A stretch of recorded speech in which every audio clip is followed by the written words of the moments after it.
Bonjour à tous, bienvenue à notre méditation quotidienne. Je suis très heureux d'être avec vous ce matin pour étudier une fois de plus les textes de la Bible, des textes sacrés, des textes inspirés, des textes qui révèlent la vraie nature de l'être humain et qui nous fait connaître Dieu lui-même.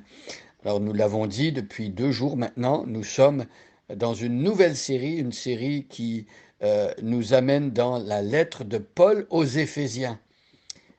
Nous avons déjà commencé à méditer les 2 premiers versets. Aujourd'hui, nous regarderons le troisième verset. Cette lettre de Paul aux Éphésiens nous fait comme une sorte de panorama de l'œuvre grandiose de Dieu dans l'éternité passée jusque dans l'éternité à venir. Comment Dieu, en agissant en faveur des hommes qui lui ont désobéi, en offrant sa grâce, comment Dieu amène des personnes au salut et à pouvoir enfin passer l'éternité avec lui pour toujours. Alors, je vais lire les premiers versets de cette lettre de Paul aux Éphésiens. Nous allons, par la grâce de Dieu, regarder les 23 versets, mais pour l'instant, je vais lire des versets 1 à 14 et nous nous arrêterons plus particulièrement aujourd'hui sur le verset 3. Donc moi je lis dans la version Louis II 1910. Et peu importe la version que vous avez, vous allez voir c'est la même chose, parfois exprimée avec des mots un peu différents, mais je vous invite à suivre la lecture dans votre Bible et il faut toujours vérifier si ce qu'on nous enseigne est exact. C'était d'ailleurs l'attitude des Béréens, des chrétiens de Bérée, là où Paul avait annoncé l'évangile. Paul les recommandait et se servait d'eux comme exemple pour dire que eux, ils examinaient tous les jours les Écritures pour voir si ce que Paul enseignait était exact. Et c'est bien ce qu'il faut faire. Il ne faut pas juste croire ce que quelqu'un dit sans aller soi-même vérifier, parce que aujourd'hui, malheureusement, beaucoup de personnes parlent au nom de Dieu et n'enseignent pas les vérités de la Bible. Je vous encourage à toujours aller voir dans la Bible pour voir si ce que l'on vous dit est exact. Je lis donc l'épître de Paul aux Éphésiens, chapitre 1. Paul, apôtre de Jésus-Christ par la volonté de Dieu, aux saints qui sont à Éphèse et aux fidèles en Jésus-Christ. Que la grâce et la paix vous soient données de la part de Dieu notre Père et du Seigneur Jésus-Christ. Béni soit Dieu, le Père de notre Seigneur Jésus-Christ, qui nous a bénis de toutes sortes de bénédictions spirituelles dans les lieux célestes en Christ. En lui, Dieu nous a élus avant la fondation du monde pour que nous soyons saints et irréprochables devant lui, nous ayant prédestinés dans son amour à être ses enfants d'adoption par Jésus-Christ, selon le bon plaisir de sa volonté, à la louange de la gloire de sa grâce qui nous a accordée en son bien-aimé.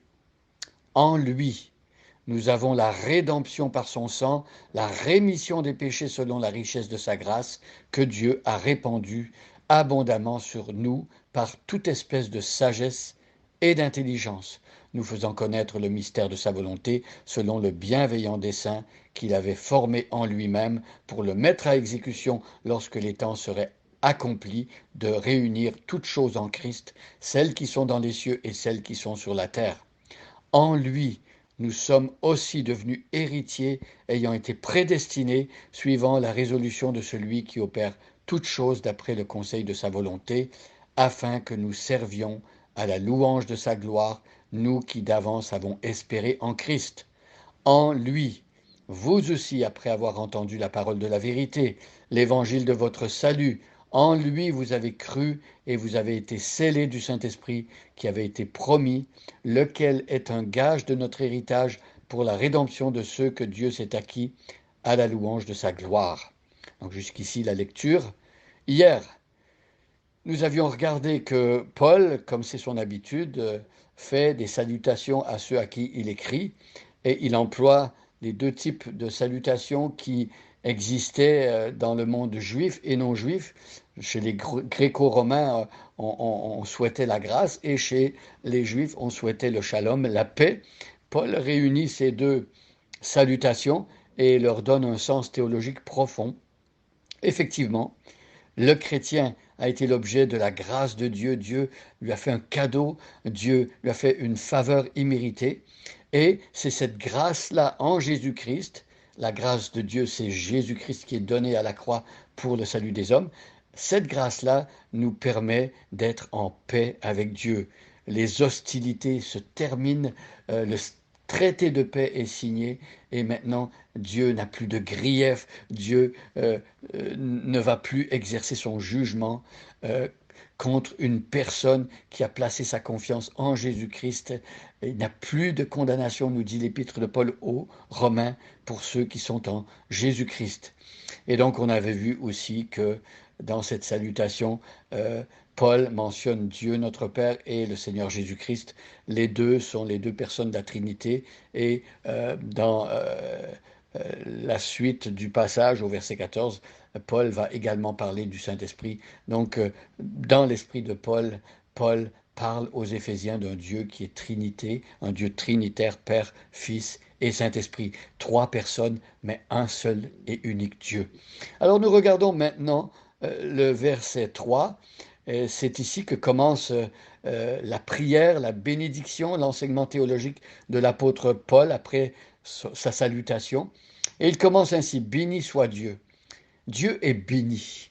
Euh, Lorsqu'on bénit quelqu'un, un être humain, on lui fait du bien. On prononce des paroles de bénédiction sur lui. On dit du bien de lui. Et Dieu, on ne peut pas lui faire du bien. Il a déjà tout, il possède tout. Mais on peut dire tout le bien qu'on pense de lui, faire son éloge. Et c'est ce qui se passe ici. Béni soit Dieu. Paul ne peut pas faire autrement que de dire du bien de ce Dieu qui a pardonné ses fautes. Paul, qui était un criminel, un homme violent, un homme qui s'opposait au plan de Dieu. Paul, qui a été racheté, et donc il bénit Dieu, béni soit Dieu, et il dit de quel Dieu il s'agit. Vous savez, le chrétien n'adore pas un Dieu générique. Tous les dieux ne se valent pas. Il y a beaucoup de personnes qui disent croire en Dieu, mais de quel Dieu s'agit-il? Pour Paul, il s'agit du Dieu qui est Père de notre Seigneur Jésus-Christ, le Dieu d'Abraham, d'Isaac, de Jacob, le Dieu des prophètes de l'Ancien Testament. C'est le Dieu qui a envoyé le Messie en son temps, le Seigneur Jésus-Christ, on l'appelle Seigneur, Kurios, il est le Maître, qui nous a bénis. Alors, ce Dieu qui est lui-même béni, eh bien, il offre sa bénédiction. Il bénit ses enfants. Et regardez quel genre de bénédiction Dieu donne à ses enfants. Alors parfois, certains vont penser que lorsque tu deviens chrétien, eh bien, Dieu te promet toutes sortes de bénédictions terrestres. Tu seras riche, tu ne seras plus jamais malade, tu auras du succès dans tout ce que tu fais, matériellement, physiquement, aucun problème ne t'arrivera. Mais si vous regardez le verset ici, vous comprenez qu'il ne s'agit pas de cela. Alors, il s'agit ici de bénédictions spirituelles, les bénédictions qui sont rattachées au Saint-Esprit.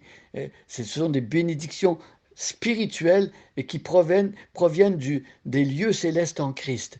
Donc, ce sont des bénédictions qui viennent du ciel et qui nous sont données par l'intermédiaire de Jésus-Christ. Voyez, tout ce que Dieu donne aux hommes par rapport à la bénédiction, toutes les bénédictions que Dieu accorde aux hommes passe par le canal de Jésus-Christ. C'est lui qui est le dépositaire de la bénédiction de Dieu. Dieu ne bénit jamais quelqu'un en dehors de Jésus-Christ.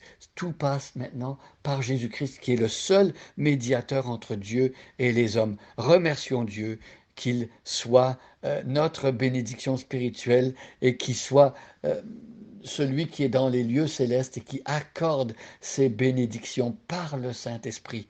Bonne journée à chacun et à chacune et soyez bénis.